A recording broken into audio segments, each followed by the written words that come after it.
ಕೊಡಗು, ಹಾಸನ, ಚಿಕ್ಕಮಗಳೂರು ಈ ಭಾಗದಲ್ಲಿ ಕಾಡಾನೆಗಳ ಹಾವಳಿಯನ್ನ ನೋಡ್ತಾನೆ ಇದೀವಿ. ಸಾವು ನೋವು ಸಂಭವಿಸ್ತಾನೆ ಇದೆ, ಬೆಳೆ ನಷ್ಟ ಆಗ್ತಾನೆ ಇದೆ.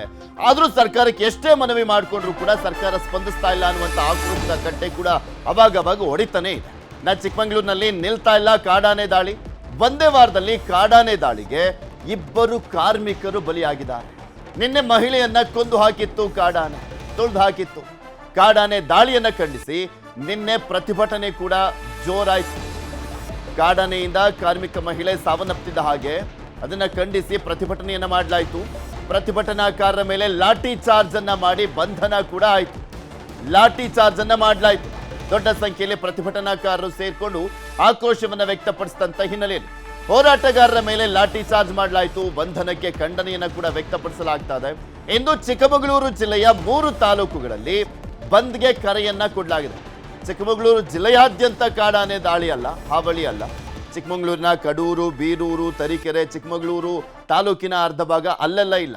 ಆದರೆ ಎನ್ನಾರ್ಪುರ, ಶೃಂಗೇರಿ, ಕೊಪ್ಪ, ಚಿಕ್ಕಮಗಳೂರಿನ ತಾಲೂಕಿನ ಅರ್ಧ ಭಾಗದಲ್ಲಿ ಕಾಡಾನೆ ದಾಳಿ ಇರುವಂಥದ್ದು ಅಲ್ಲಿ ನಿರಂತರವಾಗಿ ನಡೀತಾನೆ ಇದೆ.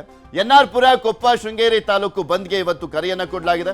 ಸ್ವಯಂ ಪ್ರೇರಿತ ಬಂದ್ಗೆ ಕರೆಯನ್ನ ಕೊಟ್ಟಿರುವಂಥದ್ದು ಸಂಘಟನೆಗಳು, ಮಲೆನಾಡು ನಾಗರಿಕ ರಕ್ಷಣಾ ವೇದಿಕೆ ಹಾಗೂ ರೈತ ಸಂಘಟನೆಗಳಿಂದ ಕರೆಯನ್ನ ಕೊಡಲಾಗಿದೆ. ಬಂದ್ಗೆ ಬಿಜೆಪಿ ಕೂಡ ಬೆಂಬಲವನ್ನ ವ್ಯಕ್ತಪಡಿಸಿದೆ. ಬಿಜೆಪಿ ಕೂಡ ಸಹಜವಾಗಿ ಬೇಳೆ ಬೇಯಿಸ್ಕೊಳ್ಬೇಕಲ್ಲ ಈ ಟೈಮ್ನಲ್ಲಿ, ಸೊ ಹೀಗಾಗಿ ಅವರು ಕೂಡ ಬೆಂಬಲವನ್ನ ಕೊಟ್ಟಿದ್ದಾರೆ. ಇನ್ನು ನಿನ್ನೆ ಪ್ರತಿಭಟನೆ ಹಿನ್ನೆಲೆಯಲ್ಲಿ ಬಾಳೆಹೊನ್ನೂರು ಠಾಣೆಯಲ್ಲಿ 2 ಪ್ರತ್ಯೇಕ FIR ದಾಖಲಾಗಿದೆ. ಪ್ರತಿಭಟನೆ ನಡೆಸಿದ 29ಕ್ಕೂ ಅಧಿಕ ಜನರ ಮೇಲೆ FIR ಅನ್ನ ದಾಖಲು ಮಾಡಲಾಗಿದೆ.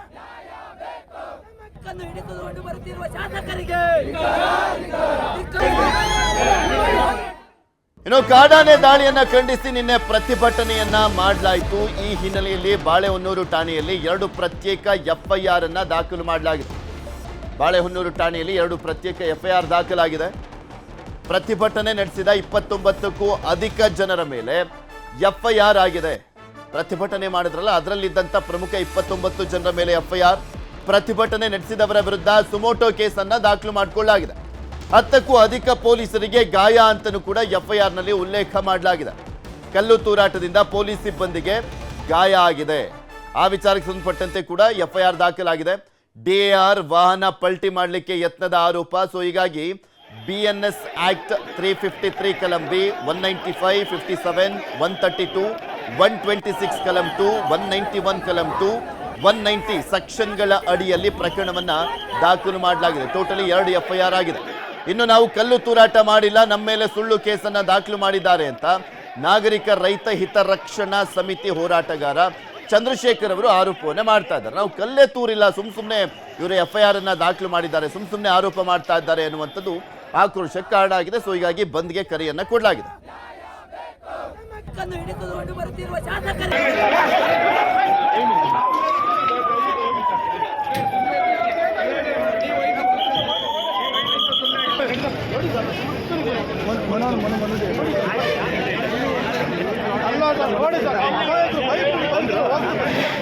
ಇದೆಲ್ಲದ್ರ ಬಗ್ಗೆ ಇನ್ನಷ್ಟು ಮಾಹಿತಿಯನ್ನ ಕೊಡ್ತಾ ಹೋಗ್ತಾರೆ ನಮ್ಮ ಚಿಕ್ಕಮಗಳೂರಿನ ಪ್ರತಿನಿಧಿ ಯೋಗೇಶ್. ನಮ್ಮ ಜೊತೆ ನೇರ ಸಂಪರ್ಕದಲ್ಲಿ ಜಾಯ್ನ್ ಆಗಿದ್ದಾರೆ. ಯೋಗಿ, ಇವತ್ತು ಕೊಪ್ಪ, ಶೃಂಗೇರಿ, ಎನ್ನಾರ್ಪುರ ಬಂದ್ಗೆ ಕರೆಯನ್ನ ಕೊಡಲಾಗಿರುವಂಥದ್ದು. ಯಾವ ರೀತಿಯಾಗಿ ಈಗ ಬಂದ್ಗೆ ಪ್ರತಿಕ್ರಿಯೆ ವ್ಯಕ್ತವಾಗ್ತಾ ಇದೆ, ಹೇಗೆ ಹೋರಾಟ ಮಾಡಲಿಕ್ಕೆ ಮುಂದಾಗ್ತಾ ಇದ್ದಾರೆ, ಕಟ್ಟೆಚ್ಚರವನ್ನ ಪೊಲೀಸ್ ಇಲಾಖೆಯಿಂದ ವಹಿಸಲಾಗಿದೆ? ನಿನ್ನೆ ಕಾಡಾನೆ ಮಹಿಳೆಯನ್ನ ಬಲಿ ಪಡೆದ ಪ್ರಕರಣವನ್ನ ಖಂಡಿಸಿ ಕಡಬಗೆರೆ ಪಟ್ಟಣದಲ್ಲಿ ರಸ್ತೆ ಮಧ್ಯದಲ್ಲೇ ಮೃತ ಮಹಿಳೆಯ ಶವವನ್ನ ಇಟ್ಟು ಶೃಂಗೇರಿ ಚಿಕ್ಕಮಗಳೂರು ರಾಜ್ಯ ಹೆದ್ದಾರಿಯನ್ನ ಬಂದ್ ಮಾಡಿ ಪ್ರತಿಭಟನೆಯನ್ನ ಮಾಡಿದ್ರು.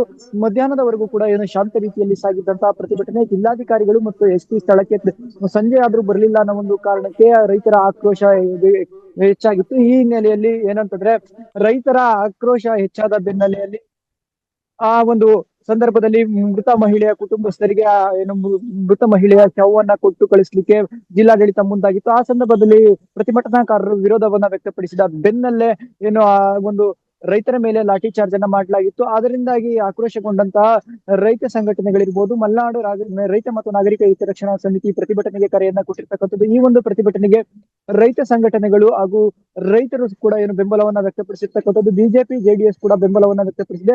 ಶೃಂಗೇರಿ ವಿಧಾನಸಭಾ ಕ್ಷೇತ್ರದ ಎನ್ನಾರ್ಪುರ, ಶೃಂಗೇರಿ, ಕೊಪ್ಪ ಹಾಗೂ ಚಿಕ್ಕಮಗಳೂರು ತಾಲೂಕಿನ ಖಾಂಡ್ಯ ಹೋಬಳಿಯ ಆದ್ಯಂತ ಬಂದ್ಗೆ ಕರೆಯನ್ನ ಕೊಟ್ಟಿರ್ತಕ್ಕಂಥದ್ದು. ನಿನ್ನೆ ನಡೆದಂತಹ ಪ್ರತಿಭಟನೆಯಲ್ಲಿ ಸುಮಾರು 29ಕ್ಕೂ ಹೆಚ್ಚು ಜನರ ಮೇಲೆ ಯೋಗೇಶ್ ಮಾತನಾಡಿಸಿ. ನಮ್ಮ ಜೊತೆ ಚಂದ್ರಶೇಖರ್ ಅವರು, ಸಂಚಾಲಕ, ಮಲೆನಾಡು ನಾಗರಿಕ ರೈತ ಹಿತ ರಕ್ಷಣಾ ಸಮಿತಿ. ನಮಸ್ಕಾರ ಚಂದ್ರಶೇಖರ್ ಅವರೇ. ಇವತ್ತು ಯಾವ ರೀತಿಯ ಪ್ರತಿಭಟನೆಯನ್ನ ಮಾಡಲಿಕ್ಕೆ ಮತ್ತೆ ಈ ಆನೆ ದಾಳಿಯನ್ನ ತಡೆಗಟ್ಟುವಂತ ನಿಟ್ಟಿನಲ್ಲಿ, ಸರ್ಕಾರಕ್ಕೆ ಆಗ್ರಹಿಸುವಂತ ನಿಟ್ಟಿನಲ್ಲಿ ಬಂದ್ಗೆ ಕರೆಯನ್ನ ಕೂಡ ಕೊಟ್ಟಿದ್ದೀರಾ, ಹೇಗೆ ನಡೀತಾ ಇದೆ? ಸರ್, ನಾವು ನಿನ್ನೆ ಮೌನವಾಗಿ ಪ್ರತಿಭಟನೆ ಮಾಡ್ತೇವೆ. ಮಲೆನಾಡು ಜನ ತಾಳ್ಮೆ ಜನ, ಭಾರಿ ತಾಳ್ಮೆ. ನಾವು ಸಂಜೆವರೆಗೂ ನಾವು ಹೋರಾಟ ಮಾಡಿದ್ವಿ. ಆದ್ರೆ ಡಿಸಿಯವರು ಲೇಟಾಗಿ ಬಂದ್ರು ನಾವು ತಾಳ್ಮೆಯಿಂದ ಪ್ರತಿಭಟನೆ ಮಾಡ್ತಿದ್ವಿ. ಇದು ಏನಾಗಿದೆ ಅಂದ್ರೆ, ಡಿಸಿಯವರು ನಮ್ಮ ಡಿಮ್ಯಾಂಡಿಗೆ ಒಪ್ಪಿಲ್ಲ. ನಾವೇನು ಲಕ್ಷಗಟ್ಟಲೆ ಕೇಳಿಲ್ಲ, ಬಟ್ ನಾವು ಕೇಳುವಂತ ರೀತಿಯಲ್ಲಿ ಕೇಳಿದ್ವಿ. ಅದಕ್ಕೆ ಅವ್ರಿಗೆ ಸಮರ್ಪಕ ಉತ್ತರ ಬಂದಿಲ್ಲ. ಇವರು ಎಲ್ಲ ಕೂತ್ಕೊಂಡು ಮೀಟಿಂಗ್ ಮಾಡಿ ಮೌನವಾಗಿ ಆಚರಿಸ್ತಿದ್ದ ಒಂದು ಪ್ರತಿಭಟನೆಯನ್ನು ಹತ್ತಿಕ್ಕಲು ಪಾಪ ಎಲ್ಲ ರೈತರ ಮೇಲೆ ಹಲ್ಲೆ ಮಾಡಿದ್ದಾರೆ ಅಂತ ಹೇಳ್ತೀನಿ ನಾನು. ಲಾಠಿ ಚಾರ್ಜ್ ಅನ್ನೋಕ್ಕಿಂತ ಹಲ್ಲೆ ಮಾಡಿದ್ದಾರೆ ಬೇಕಂತ ಹೇಳಿ. ಹಲ್ಲೆ ಮಾಡಿ ತುಂಬಾ ಜನ ಗಾಯಗಳಾಗಿದೆ. ಕೆಲವು ಮನೇಲಿ ಇದ್ದಾರೆ, ಕೆಲವು ಹಾಸ್ಪಿಟಲ್ ಸೇರ್ತೀವಿ. ಅದು ಒಬ್ಬ ಶಾಸಕ ಇದ್ದೇ ಹಲ್ಲೆ ಆಗಿದೆ. ಶಾಸಕರು ನಮ್ಮ ಅದೇ ಸ್ಪಾಟ್ ಅಲ್ಲಿ ಇದ್ದು ಹಲ್ಲೆ ಮಾಡಿದ್ದಾರೆ. ಇದು ಯಾವ ರೀತಿ ಕಾನೂನು ಅಂತ ಗೊತ್ತಾಗ್ತಿಲ್ಲ. ನಮ್ಮ ಜನಪ್ರತಿನಿಧಿಗಳು ಇಲ್ಲೇ ಇದ್ದು ಹಲ್ಲೆ ಮಾಡಿದ್ದಾರೆ. ಬೇಡಿಕೆಗಳೆಲ್ಲ ಏನು? ಈಗ ಹಲ್ಲೆ ಮಾಡಿದಂತ ಕಾರಣಕ್ಕೋಸ್ಕರ ಬಂದ್ಗೆ ಕರೆಯನ್ನ ಕೊಡ್ಲಾಗಿದೆ, ಅಥವಾ ಆನೆ ದಾಳಿಯನ್ನ ಕೂಡ ತಪ್ಪಿಸ್ಬೇಕು, ಪರಿಹಾರ ಜಾಸ್ತಿ ಮಾಡಬೇಕು ಅನ್ನುವಂಥದ್ದ? ಅದು ಎರಡಕ್ಕೂ ಸರ್. ನಿನ್ನೆ ಮಾಡಿದಂತ ದೌರ್ಜನ್ಯ ವಿರುದ್ಧ ಮತ್ತೆ ನಾವು ನಮ್ಮ ಬೇಡಿಕೆ ಇದೆ. ಕಾರಿಡಾರ್ ಇರ್ಬೋದು, ನಮ್ಮ ಆನೆ ದಾಳಿ ಇರ್ಬೋದು, ಕಸ್ತೂರಿ ಇರ್ಬೋದು, ಅದೆಲ್ಲ ಈಡೇರಿಸಬೇಕಂತ ನಮ್ಮ ಒಂದು ಹೋರಾಟ ಇದು. ಈಗ ಪರಿಹಾರ ಪ್ರಕಾರ ನೋಡಿದಾದ್ರೆ ಅದಕ್ಕೇನು ಒಂದು 15 ಲಕ್ಷ ಏನೋ ಇದೆ ಅಂತ ಕಾಣಿಸುತ್ತಲ್ವಾ? ಅಂದ್ರೆ ಅದನ್ನ ಕೊಡಲ್ಲ ಅಂತನ, ಅಥವಾ ನೀವು ಆ ಪರಿಹಾರ ಮೊತ್ತವನ್ನ ಜಾಸ್ತಿ ಮಾಡಬೇಕು ಅಂತನ? ಜಾಸ್ತಿ ಮಾಡ್ಬೇಕಂತ ಡಿಮ್ಯಾಂಡ್ ಇಟ್ಟಿದೆ, ಅಷ್ಟು ಬಿಟ್ಟರೆ ಮತ್ತೆ ಇನ್ನೇನು ನಮ್ಮ ಬೇಡಿಕೆ ಇರಲಿಲ್ಲ. ನಮ್ಮ ಬೇಡಿಕೆ ಅಂದ್ರೆ ಅವ್ರಿಗೆ ಪರಿಹಾರ ಮೊತ್ತ ಜಾಸ್ತಿ. ಹೋದ ಸಲ ಮೊನ್ನೆ 1 ವಾರದಿಂದ ಮೊದಲು ಒಬ್ಳು ಬೆಟ್ಟಾಯ್ತು, ₹1 ಕೊಟ್ಟಿಲ್ಲ ಸರ್ಕಾರದಿಂದ, ₹1 ಕೊಟ್ಟಿಲ್ಲ. ಅದರ ಮಾಹಿತಿ ನಮಗೆ ಬಂದಿಲ್ಲ.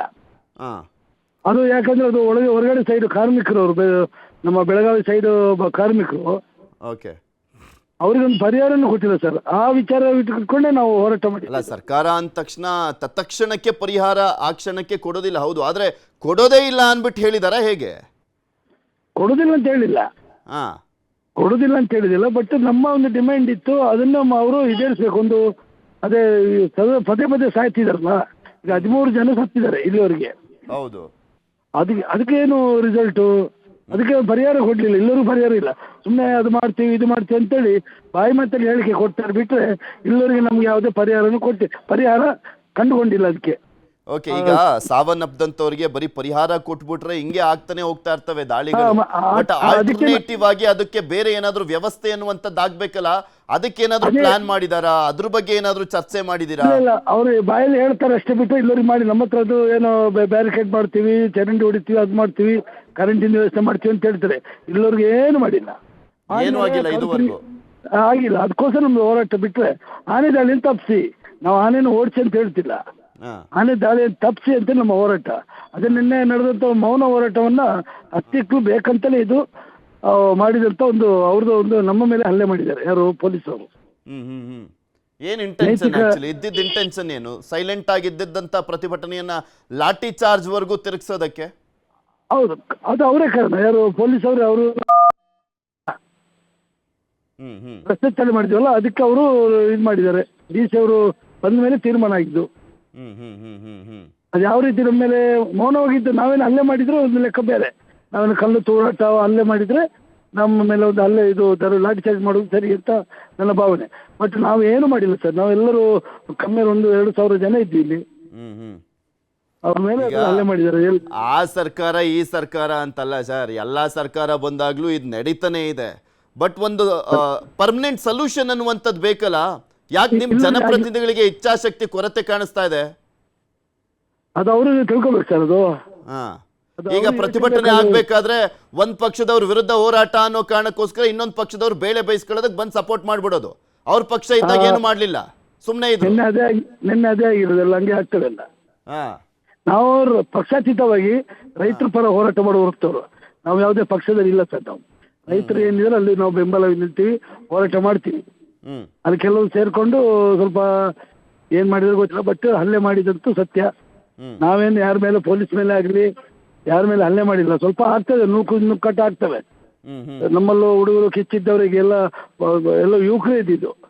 ಒಬ್ಬ ಎಲ್ಲೆಲ್ಲ ನಿಂತವು ಯುವಕರ ಮೇಲೆ ಹಾಸ್ಪಿಟಲ್ ಒಳಗೆ ನುಗ್ಗಿ ಸಹ ಪೊಲೀಸರು ಹಲ್ಲೆ ಮಾಡಿದ್ದಾರೆ. ಇದು ತಪ್ಪ ಸರಿ ನೀವು ಹೇಳಿ.